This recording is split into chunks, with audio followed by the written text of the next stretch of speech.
Ang Belen ay hango sa salitang Kastila na tumutukoy sa lugar kung saan isinilang si Jesus, ang Bethlehem.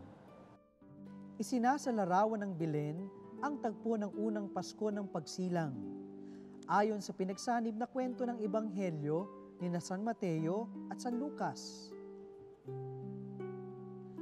Sa larawang ito, matatagpuan ang sanggol na si Jesus sa sabsaban, kasama ang kanyang mga magulang na sina Maria at Jose. Matatagpuan din dito ang mga pastol, ang mga pantas, ilang mga hayop at tala sa itaas ng sabsaban. Si San Francisco ng Assisi ang pinaniniwalaang nagsimula ng tradisyong ito noong 1223 sa bansang Italia. Ninais niyang gawing kakaiba ang pagdiriwang ng Paskong iyon kung kaya't hinikayat niya ang kanyang mga tagasunod na gumawa ng sabsaban sa may altar. Matapos humingi ng pahintulot sa Santo Papa, sinimulan nilang buuin ang unang Belen.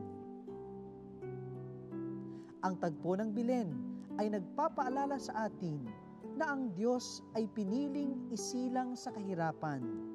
Siya ay naparito upang iligtas ang lahat, lalo na ang mga naaapi at ang mahihirap. Sa Belen, dinakila siya ng mga pastol at mga pantas. Sa Belen, ang anak ng Diyos ay nanahan sa atin. Nawa po, ngayong Pasko, hayaan nating muling si Kristo ay manahan sa atin.